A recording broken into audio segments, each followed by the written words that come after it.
Pinhorn social worker and holistic nutritionist. And hello, I am Lisa Pinhorn. I'm a pivotal response therapist, an adult educator, and an autism mom. And we are the creators of Feeding Futures. And we are here today to talk to everybody about our new revised 12-week CALMerKIDS program. We should stop and say CALMerKIDS. Kids. CALMerKIDS, because it's an anxiety management program. So in the anxiety management world right now, if you were sort of on top of the research and on top of the best practices kind of work, it's all about emotional regulation. And that's what the ER is in the CALMerKIDS. Yeah, exactly. And it's one of those things where we have for a long period of time been trying to help families manage anxiety with a real kind of let's positively reinforce positive behaviors or punish or time out, or really trying to do some kind of really older antiquated kind of ways to help children regulate their emotions or behave better is really what we want. Yeah. But what we know now in the land of emotional regulation is that there are things that you can teach your children and the parents and people in your house to do that really help children feel the anxiety in their body and try to lower all that revving up down.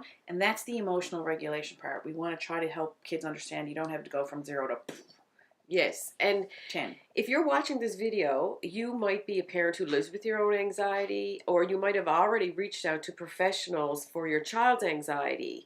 And what we are offering in this 12-week CALMerKIDS program is all of the really up-to-date research around what are the best practices, counseling solutions for living with anxiety. So if your therapist has not taught you about how the anxious brain works and how to work with it, where anxiety actually lives in your brain and your limbic system in this little tiny place called your amygdala.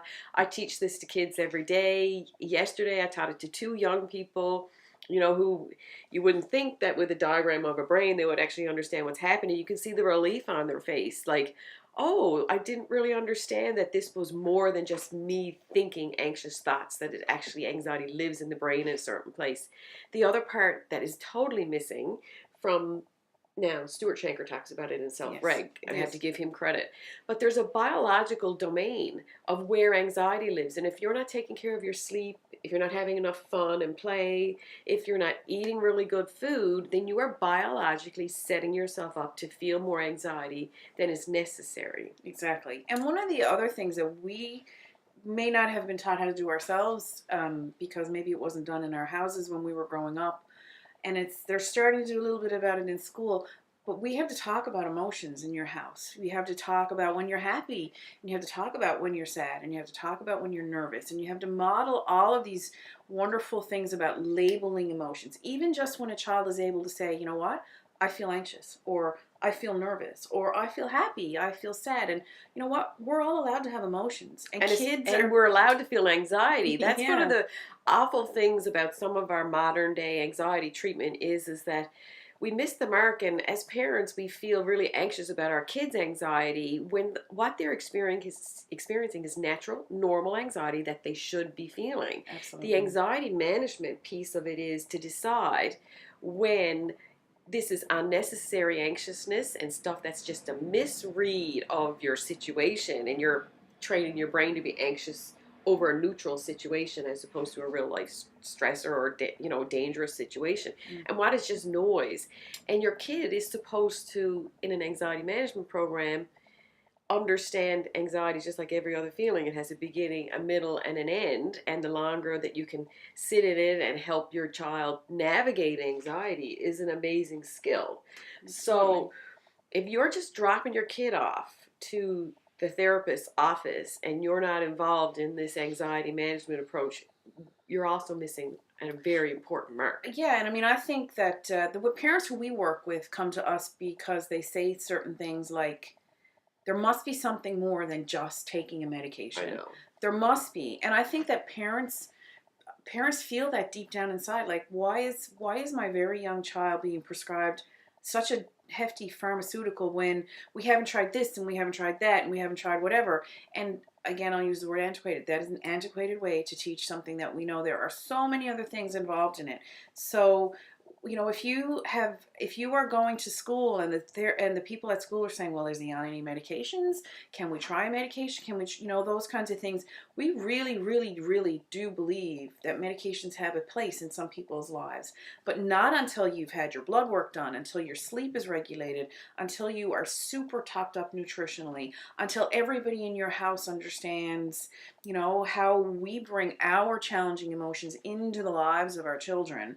Until you've got all that stuff under control, a pharmaceutical is not going to help you very much. Well, and it can be an important part of people's success, but it shouldn't be the only part of people's Absolutely. success. And unfortunately, there are some uh, pretty good research out there that shows that, you know, we haven't really looked at how those anxiety medications impact the developing brain and all that. So of course it's on the checklist, but it shouldn't be, our approach is that it shouldn't be the only thing on the checklist. So this 12-week program is for families who are living with anxiety. So you're personally living with it, maybe, maybe not, but your child or children are living with anxiety.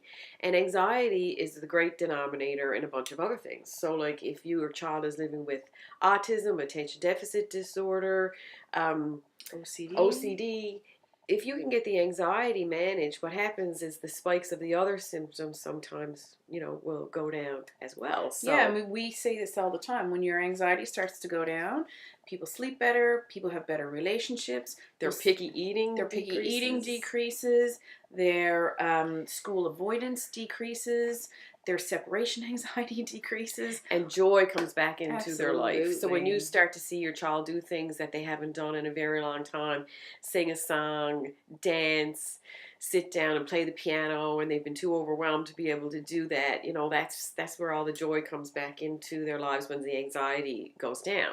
So this program is 12 weeks. What happens is that you get a lot of one-on-one time. So there's 12 one-on-one appointments with either myself or Lisa in this program. It's a jam-packed, resource-filled program full of recipes, handouts, activities to do at home with yourself and with your child, links to resources, and we have a bunch of, you know, stuff out in people's internet land, like books and video blogs and really interesting doctors who are doing great work in the anxiety management world. We have pulled together everything that we have been reading over the last, I don't know, 10 years or more over anxiety and OCD and anxiety and autism and all that stuff. We've pulled it together. We know that you guys don't have time to be researching and trying to figure all this stuff out, but we have been doing nothing but reading about this for a long time. So this program is everything that we know jammed into 12 weeks. Yeah, we have really cherry-picked stuff from neurology, basic biology, play therapies, cognitive behavioral therapy, which we know is one of the own, like, I'm going to say this generalized now, but when you statistically look at what helps anxiety from a therapeutic perspective, cognitive behavioral therapy we know works. There is some debate out there in the world if children can do CBT. It's been my experience that they can. They can think about how they think, and that's what cognitive behavioral therapy is. Are you thinking about how you think? Because the anxious brain tricks us into thinking that there's danger or things to be afraid of when they're not actually there. They're neutral situations, right? Exactly. So we are going to help you understand CBT so you can start to teach some of that stuff to your kid in their real life situation. What to say, what not to say. Oh my gosh, the script of what to say when you see your child about to have an episode, and how to actually bring some of that stuff into the school setting, how to help have better relationship with your school. Sometimes if you need us to do that stuff as well, like we have really cherry picked the best stuff out there, and we've made it developmentally appropriate for children with all different ages. And you know, we understand developmental disabilities too. So, and we understand family, right? We understand complex families. Yeah. And if you're saying this looks like too much of a hot mess for anybody to handle, then there's lots of stuff out there you can do. There is lots of stuff. So we're super excited about this program. If you think that this program could be for you, all you have to do is send us a little email. You'll see the link to this program somewhere in this Facebook post or however you're getting it in an email, and just send us a message. And everybody who is interested in this program gets an hour, sometimes longer than that, consultation to see if this is the right time for you and your family to start this program. It works really well when your child is in an individual counseling therapy relationship with a therapist. We do that individual work as well. If you're hooked up with a naturopathic doctor, we work really closely with those guys too. So it can be a part of your treatment plan. It's probably, I'm going to say, the missing piece of your treatment plan. I would agree. Absolutely. So we hope to see you in the CALMerKIDS program. We do. And we have space. Have a little bit of space left. A little bit of space left for September intake, but we'll be taking more families in as the months go by. So have a happy, healthy, wonderful day, and we will see you guys soon. Bye.